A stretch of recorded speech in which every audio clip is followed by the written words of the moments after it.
વિદ્યાર્થી મિત્રો, સ્વાધ્યાય 2.3માં આપણે આગળ જોઈએ તો હવે જે દાખલા છે બે એ મોટા ભાગે 3 ગુણમાં પૂછાય છે અને ખૂબ જ અગત્યના દાખલા છે. એમાં શું હશે કે તમને કોઈ પણ એક બહુપદી આપેલી હશે, એના એક કે બે શૂન્યો છે એ તમને આપેલા હશે અને બાકીના શૂન્યો શોધો. અમુક શૂન્યો તમને આપેલા હશે અને એમ કહેવામાં આવશે કે બાકીના શૂન્યો શોધો. જેમ કે ત્રિઘાત બહુપદી જો હોય તો ત્રિઘાત બહુપદીના શૂન્યો કેટલા થાય? 3 થાય. એમાં ધારો કે બે તમને આપેલા છે તો તમારે એક શોધવાનું. જો 4 ઘાતની બહુપદી આપેલી હોય તો એના શૂન્યો વધારે કેટલા હોઈ શકે? 4 હોઈ શકે. એમાં જો તમને બે શૂન્યો આપી દે તો તમારે કેટલા શૂન્યો શોધવાના? 2 શૂન્યો શોધવાના. તો કોઈ પણ બહુપદી તમને આપેલી હોય તો જો ત્રિઘાત હોય તો 3 શૂન્યો થાય અને ચતુર્થ ઘાત હોય તો 4 શૂન્યો થાય. એમાં જેટલા તમને શૂન્યો આપેલા હોય એનો ઉપયોગ કરી અને બાકીના શૂન્યો તમારે શોધવાના છે. તો આવો દાખલો તમને 3 માર્ક્સમાં પૂછી શકે. તો થોડો પહેલાં આપણે એનો બેઝિક સમજી લઈએ કે આ દાખલો કઈ રીતે ગણાય, એના સ્ટેપ કઈ રીતે આવે તો તમને દાખલો ગણવામાં સરળતા રહેશે. જેમ કે આપણે આગળ શીખી ગયા છીએ, ધારો કે 3 છે એ બહુપદી pxનો જો શૂન્ય હોય તો pxનો અવયવ શું થાય? x - 3 થાય. આ ખાસ ધ્યાનથી સમજવાનું. જો 3 બહુપદી pxનો શૂન્ય હોય તો pxનો અવયવ શું થશે? કારણ કે આમાં ચલ x છે એટલે x લખવાનું અને અહીંયા જે શૂન્ય હોય એની નિશાની બદલાવીને અહીંયા મૂકવાની. તો pxનો અવયવ શું થશે? x - 3 થશે. એ જ રીતે જો -2 એ બહુપદી pxનો શૂન્ય હોય તો pxનો અવયવ શું થાય? તો પહેલાં તો x લખવાનું અને આની નિશાની બદલાવાની. -2 છે એની નિશાની બદલાવી તો +2 થાય. તો pxનો અવયવ શું થાય? x + 2 થાય. તો પહેલાં તો તમારે pxના બે અવયવ, તમને જે બે શૂન્યો આપેલા હોય એના ઉપરથી બે અવયવ ક્યાં થાય એ તમારે શોધી લેવાના. હવે અહીં તમે જોઈ શકો છો કે pxના બે અવયવ મળ્યા. કયા બે અવયવ મળ્યા? x - 3 અને x + 2. જો આ બંને pxના અવયવ હોય તો એનો આપણે જો ગુણાકાર કરીએ તો એ ગુણાકાર પણ શું થશે? pxનો અવયવ થશે. આ ખાસ યાદ રાખવાનું. તમે જે બે અવયવ શોધ્યા pxના શૂન્ય ઉપરથી, એ બે અવયવનો જો ગુણાકાર કરીએ અને એના કારણે જે જવાબ મળશે, જેમ કે આ જવાબ અહીંયા મળે છે, તો આ પણ શું થશે? pxનો એક અવયવ થશે. હવે જે આ જવાબ મળ્યો એ જવાબ છે, જેમ કે x² - x - 6 એ શું થશે? pxનો અવયવ. તો આને આપણે ભાજક બહુપદી કહેશું અને આના વડે pxને ભાગશું. તો જે તમને અવયવ મળ્યો ગુણાકારથી એના વડે શું કરવાનું? pxને તમારે ભાગવાનું. તો આપણે, કારણ કે આમાં શેષ મળશે નહીં, કારણ કે આ શું મળે છે? pxનો અવયવ છે. જો pxનો અવયવ હોય તો શેષ શું મળે? શૂન્ય મળે. એટલે આના વડે આપણે શું કરવાનું? pxને ભાગવાનું. અને pxને ભાગવાથી જે ભાગફળ મળે, ભાગફળ પણ શું મળશે? એક બહુપદી મળશે. તો જે ભાગફળ બહુપદી મળશે એના આપણે ફરીથી શું કરવાના? અવયવ પાડવાના. અને એ અવયવ પાડવાથી બાકીના બે શૂન્યો આપણે શોધી શકીશું. તો આ સ્ટેપ બાય સ્ટેપ આ રીતે તમારે આગળ જવાનું છે. તો આપણે જોઈએ. હવે તમને જો દાખલો ત્રીજો આપેલો છે સ્વાધ્યાય 2.3માં. એમાં તમને એક બહુપદી આપેલી છે, ચતુર્થ ઘાત બહુપદી છે. તમે જો x ની મોટી ઘાત કેટલી છે? 4 છે, એટલે એને ચતુર્થ ઘાત બહુપદી કહેવાય. 3x ની 4 ઘાત વત્તા 6x નો ઘન માઇનસ 2x નો વર્ગ માઇનસ 10x માઇનસ 5. હવે આપણે ખબર છે કે જો 4 ઘાત બહુપદી હોય તો એના વધુ કેટલા શૂન્ય મળી શકે? 4. તો 4 શૂન્ય આના હશે. હવે 4 માંથી તમને બે શૂન્ય આપી દીધા છે અહીંયા, કે આ બે શૂન્ય તો છે જ. વર્ગમૂળમાં 5/3 અને વર્ગમૂળમાં 5/3 માઇનસ, એટલે બે શૂન્યો તમને આપેલા છે. √5/3 અને -√5/3.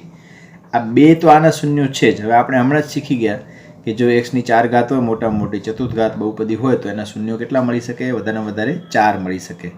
તો 4 માંથી બે શૂન્ય તો તમને આપી દીધા છે. તો આ બે શૂન્યોનો ઉપયોગ કરીને તમારે બાકીના બે શૂન્ય શોધવાના છે. એટલે આ દાખલામાં આપણે બે શૂન્ય શોધવા પડશે. હવે આપણે જોઈએ કે બે શૂન્ય કઈ રીતે શોધી શકાય. તો ઉપર તમને મેં સમજાવ્યો કે આમાં શૂન્યો તમને ક્યાં આપેલા છે? તો વર્ગમૂળમાં 5/3 એ બહુપદી pxનો શું છે? એક શૂન્ય છે. હવે જો આ શૂન્ય હોય તો pxનો અવયવ કયો થાય? હમણાં જ તમે શીખી ગયા. પહેલાં શું લખવાનું? x લખવાનું, પછી અહીંયા શું કરવાની? નિશાની બદલાવાની, માઇનસ, અને વર્ગમૂળમાં 5/3. તો આ શું થશે? pxનો અવયવ થશે. એ જ રીતે બીજો શૂન્ય કયો છે? તમે જો અહીંયા -વર્ગમૂળમાં 5/3. તો માઇનસ વર્ગમૂળમાં 5/3 એ બહુપદી પીએક્સનો શું છે? શૂન્ય છે. તો આનો અવયવ કયો થશે? ફરીથી આપણે શીખી ગયા, હમણાં જ શીખી ગયા કે પહેલાં એક્સ લખવાનું, પછી આ નિશાની બદલાવાની, એટલે હવે પ્લસ આવશે, પછી વર્ગમૂળમાં 5/3 એ શું થશે? પીએક્સનો અવયવ થશે. તો આપણે બે અવયવ મળ્યા પીએક્સના. કયા બે અવયવ મળ્યા? એક્સ માઇનસ વર્ગમૂળમાં 5/3 અને એક્સ પ્લસ વર્ગમૂળમાં 5/3. આ બે આપણે અવયવ મળ્યા પીએક્સના. હવે આગળ તમને મેં સ્ટેપ શીખવાડ્યો તો એમાં શું કરવાનું? જો બે અવયવ છે એ મળી ગયા હોય તો એનો ગુણાકાર પણ શું થાય? પીએક્સનો અવયવ થાય. તો આપણે અહીંયા પણ શું કરશું? આ બંને જે અવયવ મળી ગયા એ બંનેને શું કરશું? આપણે ગુણાકાર કરશું. તો તમે જો અહીંયા મેં બે અવયવ લખ્યા છે, એનો આપણે ગુણાકાર કર્યો. હવે આનો ગુણાકાર શું થાય? કારણ કે આ કયા નિયમ પ્રમાણે ગુણાકાર થાય છે? આપણે ખબર છે કે એ વર્ગ ઓછા બી વર્ગ હોય તો એના અવયવ શું પડે? એ વત્તા બી અને એ ઓછા બી. પણ જો એ વત્તા બી અને એ ઓછા બી છે એનો તમે ગુણાકાર કરો તો ગુણાકાર શું મળે? એનો એ વર્ગ ઓછા બી વર્ગ મળે. બંનેનો વર્ગ વર્ગ થાય. તો અહીંયા પણ એ જ નિયમ છે. તમે જો આ એ છે, આ બી છે, અહીંયા માઇનસ છે ને અહીંયા એ અને બી પ્લસ છે. એટલે બંને કાઉન્સ સરખી છે, ખાલી એકમાં વત્તા છે ને એકમાં ઓછા છે. તો એનો ગુણાકાર શું થાય? નિયમ પ્રમાણે પહેલા પદનો વર્ગ થાય, તો પહેલો પદ છે એક્સ એટલે એક્સનો વર્ગ થાય, પછી હંમેશા માઇનસ આવે અને બીજા પદનો પણ વર્ગ થાય. હવે બીજો પદ શું છે? વર્ગમૂળમાં 5/3. હવે આનો તમે જો વર્ગ કરો તો વર્ગમૂળ નીકળી જશે, એટલે ખાલી શું આવશે? 5/3. તો એક્સ વર્ગ માઇનસ 5/3 આ શું થશે? બહુપદીનો એક અવયવ થશે. હવે આપણે આને સાદુરૂપ આપીએ કે જેથી આપણે સરળતાથી દાખલો ગણી શકીએ. તો આપણે છેદમાં કેટલા છીએ? તમે જો 3 છે. તો આનું સાદુરૂપ આપો તો શું કરવું પડે? 3 વડે બંને પદને ગુણવા પડે. તો આ પદને તમે 3 વડે ગુણો તો 3x વર્ગ મળે, અને આ પદને તમે 3 વડે ગુણો તો 3 ઉડી જાય, એટલે શું વધે? 5 વધે. એટલે 3x વર્ગ ઓછા 5 છે એ પીએક્સનો શું થાય? એક અવયવ થાય. હવે આપણે શું કરવાનું? આ તમારી ભાજક બહુપદી મળી. હવે આના વડે તમારે પીએક્સને ભાગવાનો છે, એટલે આપણે ભાગફળ બહુપદી મળશે અને પછી આપણે એના અવયવ પાડશું. તો આપણી બહુપદી કઈ છે? ચતુર્થઘાત આ લખેલી છે એ. એને કોના વડે ભાગવાનું? આપણે જે બે અવયવ મળ્યા અને એ બે અવયવનો ગુણાકાર કરીને જે જવાબ મળ્યો એને આપણે શું કહીએ છીએ? ભાજક બહુપદી કહીએ છીએ. તો એના વડે તમારે પીએક્સ છે એને ભાગવાના છે. એટલે મેં બારે શું લખ્યું છે? 3x વર્ગ ઓછા 5. એના વડે આ બહુપદીને આપણે ભાગવાની છે. હવે તમે ભાગાકારની રીત તો શીખી ગયા છો, કઈ રીતે ભાગવાનું છે બધાને યાદ જ હશે. સૌથી પહેલાં શું જોવાનું? અહીંયા ફરીથી એકવાર સમજી લો. આનો પહેલો પદ શું છે? 3x4. એને કોના વડે ભાગવાનું? આના પહેલા પદ વડે. શું છે? 3x². તો શું થશે? 3 ઉડી ગયા. x4 માંથી x2 જાય શું વધે? x2. એટલે x નો વર્ગ વધે. તો અહીંયા શું લખવાનું? x નો વર્ગ. હવે શું કરવાનું? x ના વર્ગ વડે આ બંને પદને ગુણવાના. એટલે પહેલો પદ તો સેમ જ આવશે. તમે અહીંયા આંખો મીચીને લખી શકો કે આ જ આવશે. હવે x વર્ગ કોને ગુણે? -5 ને, એટલે -5x વર્ગ થાય. પણ આ તો x ઘનવાળો પદ છે તો આની નીચે લખવાની જરૂર નથી, વર્ગવાળા પદ નીચે જ લખવાનું. તો x વર્ગ 5 ને ગુણે તો -5x નો વર્ગ થાય. તો તમારે ક્યાં લખવાનું? x વર્ગના પદની નીચે લખવાનું. હવે શું કરવાનું? નિશાની બદલાવાની. હવે જો 6x ની ઘનની નીચે તો કાંઈ નથી, એટલે 0x ઘન થાય. કાંઈ ન લખો તો ચાલે, અથવા તમે અહીંયા 0x ઘન લખો તો ચાલે. એટલે આ સીધે સીધો તમે લઈ શકો નીચે 6x નો ઘન. હવે આ નિશાની માઇનસ છે ને આ નિશાની કેવી છે? પ્લસ છે, એટલે બાદબાકી થાય. 5x વર્ગમાંથી 2x વર્ગ જાય એટલે શું આવશે? +3x વર્ગ આવશે. હવે આપણે એક પદ ઉતારીએ નીચે તો શું મળશે? -10x. હવે આપણે જોઈએ કે આમાં પ્રથમ પદ કયો છે? 6x નો ઘન. આનો પ્રથમ પદ છે 3x નો વર્ગ. કરો ભાગાકાર. 3 દુ 6 એટલે 2x3 માંથી x2 જાય એટલે x વધે, એટલે 2x વધ્યા. તો જે 2x આવે એ લખો અહીંયા. હવે 2x ને આના વડે ગુણશું એટલે પહેલો પદ તો આ જ આવશે, નક્કી છે. હવે 2x 5 ને ગુણશે શું થશે? -10x થશે. તો -10x ક્યાં લખવાના? અહીંયા લખવાના, x વાળા પદ નીચે. -10x. હવે નિશાની બદલાવાની. હવે 3x વર્ગ તો એમને એમ આવશે કારણ કે નીચે કોઈ બીજો પદ નથી. 10x માઇનસ છે, 10x પ્લસ છે, એટલે શું થશે? બાદ બાકી થશે. 10x માંથી 10x જાય એટલે 0 આવશે, એટલે આ થઈ જશે 0. હવે ઉતારો -5. હવે તમે જો આ બે સરખા છે. 3x વર્ગ ઓછા 5 ને કેટલા વડે ગુણો તો 3x વર્ગ ઓછા 5 થાય. 1 વડે, અથવા આમ ખબર ન પડે તો અહીંયા જોઈ લો, આનો પ્રથમ પદ કયો છે 3x વર્ગ, આનો પ્રથમ પદ શું છે 3x નો વર્ગ, 3x વર્ગ ભાગ્યા 3x વર્ગ શું થાય 1, તો અહીંયા શું આવશે 1, અને 1 વડે ગુણો એટલે જે હોય એ જ લખવાનો, આને તમે 1 વડે ગુણો તો આ જ આવશે, એટલે 3x વર્ગ ઓછા 5 જ આવશે, નિશાની બદલાવો તો આ પણ 0 અને આ પણ શું થઈ જશે 0, એટલે શેષ તો હંમેશા 0 જ મળશે. શું કામ 0 મળશે? કારણ કે આ શું છે બહુપદીનો એક અવયવ છે. તો જે બહુપદી આપણે ચતુર્થ ઘાત આપેલી હતી એનો એક અવયવ આપણે પહેલાં શોધી લીધો તો શું 3x વર્ગ ઓછા 5, તો બીજો ભાગફળ બહુપદી શું મળી અથવા ભાગફળ શું મળ્યો x વર્ગ વત્તા 2x વત્તા 1.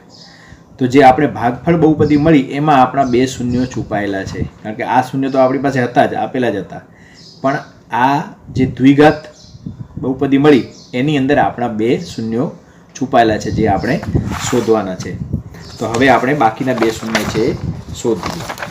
બધી છે એ x વર્ગ વત્તા 2x વત્તા 1 મળી, તો આની અંદર આપણા 2 શૂન્યો આવેલા છે જે આપણે હવે શોધવાના છે. તો એના માટેની આપણે રીત કઈ છે? અવયવ પાડવાની. તો આપણે અવયવ પાડીએ તો 1 ગુણ્યા 1 શું થાય 1 થાય, 1ના એવા ભાગ પાડો 2 મળે, 1 ગુણ્યા 1 એટલે 2xની જગ્યાએ આપણે શું લખશું x વત્તા x લખશું, જે તમે આગળ હવે શીખી ગયા છો. આ 2માં સામાન નીકળશે x એટલે x વત્તા 1, અને આ 2માંથી પણ 1 એટલે x વત્તા 1. તો આપણા 2 અવયવ શું મળ્યા x વત્તા 1 અને x વત્તા 1. હવે શૂન્ય શોધવા માટે બરાબર શું થવું જોઈએ? 0 થવો જોઈએ, એટલે x વત્તા 1 x વત્તા 1 બરાબર 0. તેથી કાં તો x વત્તા 1 બરાબર 0 થાય અથવા x વત્તા 1, બંને કાઉન્સ સરખી મળે છે એટલે 2 શૂન્યો પણ સરખા મળશે. હવે 1 ને સામે લઈ જાઓ તો -1, અને આમાં પણ 1 ને સામે લઈ જાઓ તો શું થાય -1. તો બાકીના 2 શૂન્યો શું હશે? -1 -1 હશે. આમ કુલ 4 શૂન્યો મળ્યા, જેમાં 2 આપેલા હતા અને 2 આપણે શોધ્યા. તો અહીંયા આપણે લખશું બાકીના શૂન્યો, બહુપદીના બાકીના શૂન્યો -1 -1 મળે. તો આ રીતે તમે સહેલાઈથી દાખલો ગણી શકો. આ સ્ટેપ છે ને ખાસ તમારે ધ્યાનમાં રાખવાના છે. સ્વાધ્યાય 2.3માં ચોથો દાખલો આપણે આગળ જોઈએ. તો તમને એક બહુપદી આપેલી છે જેને આપણે px કહેશું. આ એક બહુપદી છે px, ત્રિઘાત બહુપદી છે. એને એક બહુપદી gx વડે ભાગવામાં આવે છે. gx કોઈક બહુપદી છે એના વડે ભાગવામાં આવે છે. તો આપણે ભાગફળ અને શેષ શું મળે છે? ભાગફળ મળે છે x - 3 અને શેષ મળે છે -2x વત્તા 4. તો જેના વડે ભાગવામાં આવે છે એ ભાજક બહુપદી તમારે શોધવાની છે. એટલે કે gx છે જે ભાજક બહુપદી છે એ શું હશે એ તમારે શોધવાની છે. તો પહેલાં તો આપણે લખી નાખીએ કે તમને શું શું આપેલો છે અહીંયા. તો એક તો બહુપદી મૂળ બહુપદી આપેલી છે જેને આપણે શું કહીએ છીએ? ભાજ્ય બહુપદી. તો ભાજ્ય બહુપદીને આપણે px કહેશું. તો ભાજ્ય બહુપદી શું છે? x ઘન - 3x વર્ગ વત્તા x વત્તા 2. એને કોના વડે ભાગવામાં આવે છે? gx વડે. તો gx ને શું કહેવાય? ભાજક બહુપદી કહેવાય. તો ભાજક બહુપદી છે gx, જે તમને આપેલ નથી, શોધવાની છે, એટલે મેં સામે પ્રશ્ન ચિહ્ન કર્યો છે. ભાગફળ બહુપદી શું છે? x - 2, એટલે મેં અહીંયા લખ્યો છે ભાગફળ બહુપદી, જેને આપણે કહીએ છીએ qx. એ શું છે? x - 2 છે. અને શેષ બહુપદી પણ તમને આપેલી છે -2x વત્તા 4. શેષ બહુપદીને આપણે શું કહીએ છીએ? rx કહીએ છીએ. એ તમને કેટલી આપેલી છે? -2x વત્તા 4. હવે ભાજ્ય, ભાજક, ભાગફળ ને શેષ, આ ચારે વચ્ચે શું સંબંધ હોય છે જે આપણે આગળ શીખી ગયા છીએ. તો ચારે વચ્ચે શું સંબંધ હોય છે? તો ભાજ્ય બરાબર ભાજક ગુણ્યા ભાગફળ વત્તા શેષ. આ સંબંધ છે જે આપણે આગળ શીખી ગયા છીએ. તો આમાં આપણે બધી કિંમતો મૂકી દઈશું. તો સૌથી પહેલાં ભાજ્ય બહુપદી px કેટલી છે? તમને આપેલી જ છે અહીંયા, જે મેં અહીંયા લખી નાખી. પછી ભાજક બહુપદી જે તમારે શોધવાની છે gx, એટલે gx ની જગ્યાએ મેં gx જ લખ્યો. ભાગફળ બહુપદી જેને qx કહેવાય. તો qx તમને કેટલા આપેલા છે? x - 2. તો મેં અહીંયા x - 2 લખી નાખ્યા. અને શેષ બહુપદી તમને કેટલી આપેલી છે? -2x વત્તા 4. તો મેં અહીંયા rx ની જગ્યાએ શું મૂક્યું? -2x વત્તા 4. હવે મારે આને સાદું રૂપ આપવાનું છે. તો -2x વત્તા 4 ને હું શું કરું છું? સામે લઈ જાઉં છું. હવે કોઈ પણ સંખ્યાને તમે સામે લઈ જાઓ તો એની નિશાની બદલાવી જાય, એટલે -2x છે +2x થઈ જશે, અને +4 શું થઈ જશે? -4. અને સામે શું વધશે? gx ગુણ્યા કૌંસમાં x - 2. હવે આને પાછું સાદું રૂપ આપી દઈએ તો એક્સ ઘનવાળો તો એક જ પદ છે એટલે એક્સ ઘન જ આવશે. એક્સ વર્ગવાળો પણ એક જ પદ છે એટલે એક્સ વર્ગ આવશે. પણ એક્સવાળા તમે જો બે પદો છે એટલે આનો સરવાળો થઈ શકે, બંને પ્લસ છે એટલે સરવાળો થાય 2x વત્તા એક્સ શું થાય 3x થાય. અને સંખ્યા પણ 2 થાય એની સરવાળો બાદબાકી થઈ શકે. સંખ્યા અહીંયા 2 છે, -4 ને +2 એટલે બાદબાકી થાય. 4માંથી 2 જાય એટલે 2 અને મોટી સંખ્યા નિશાની એટલે -2 અને સામે શું આવશે gx કૌંસમાં x - 2. હવે આપણે શોધવાનું શું છે? gx શોધવાનો છે. તો એની સાથે x - 2 છે ગુણાકારમાં છે, એને સામે લઈ જાઓ તો ક્યાં આવી જાય? ભાગાકારમાં. તો ઉપર આવશે આ અને ભાગાકારમાં શું આવશે? x - 2. એનો અર્થ શું થાય કે તમારે gx શોધવા માટે શું કરવું પડશે? આ જે બહુપદી છે ભાજ્ય બહુપદી એને કોના વડે ભાગવું પડશે? x - 2 વડે. તો એનો ભાગાકાર આપણે કઈ રીતે કરીએ છીએ તમે શીખી ગયા છો. આ રીતે કરાય ભાગાકાર. તો હવે આપણે ભાગાકાર કરશું અને ભાગાકાર કરવાથી જે ભાગફળ મળશે એ આપણે શું હશે? gx હશે. તો આ રીતે તમે gx શોધી શકો. તો આપણે આ બહુપદી છે એને x - 2 વડે ભાગીએ તો તમે શીખી ગયા છો. સૌથી પહેલાં શું કરવાનું કે આનો પહેલો પદ કયો છે? x નો ઘન. એને કોના વડે ભાગવાનું? આના પહેલા પદ વડે, x વડે. તો શું આવશે? x ઘનમાંથી x જાય, ભાગાકારમાં ઘાતની બાદબાકી થાય એટલે શું વધશે? આપણે x નો વર્ગ. તો x નો વર્ગ આપણે લખશું અહીંયા ઉપર, x વર્ગ. બરાબર. હવે x વર્ગ વડે આને 2 ને ગુણશું એટલે પહેલો પદ તો એમને એમ લખી નાખવાનું તમારે જેમ છે એમને. હવે x વર્ગ -2 ને ગુણે તો શું થાય? -2x નો વર્ગ થાય. હવે શું કરવાનું? નિશાની બદલાવાની તમારે. તો પહેલા પદનો લોપ થઈ જાય. હવે x વર્ગવાળા બંને પદ છે નિશાની કેવી છે? માઇનસ ને પ્લસ અલગ અલગ નિશાની છે એટલે શું થાય? બાદબાકી થાય. 3x વર્ગમાંથી 2x વર્ગ જાય એટલે x વર્ગ રહે, 1 લખવાની જરૂર નથી અને મોટી સંખ્યા નિશાની એટલે માઇનસ રહેશે. હવે આપણે શું ઉતારશું? +3x. પાછો અહીંયા જુઓ, આનો પહેલો પદ શું છે? -x નો વર્ગ. એની નીચે આનો પહેલો પદ શું છે? x. એના વડે તમે ભાગો તો માઇનસ ના માઇનસ x વર્ગ ભાગે x થાય તો શું અહીંયા વધે? x વધે. તો એ -x આપણે ક્યાં લખશું?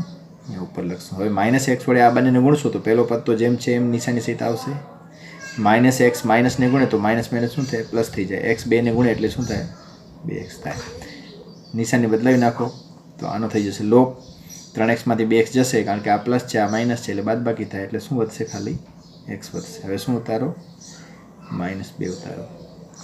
હવે જો બંને સરખા છે, બંને સરખા હોય તો શું થાય? હમણાં જ આપણે જે શીખી ગયા અહીંયા શું લખવાનું? +1. તો શું આવશે? x - 2 જ આવશે.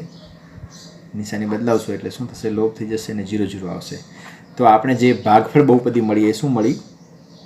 આ મળી. તો આપણે અહીંયા લખશું ભાગફળ બહુપદી જેને આપણે શું કહીએ છીએ? gx, જે આપણે શોધવાની હતી એ શું મળી?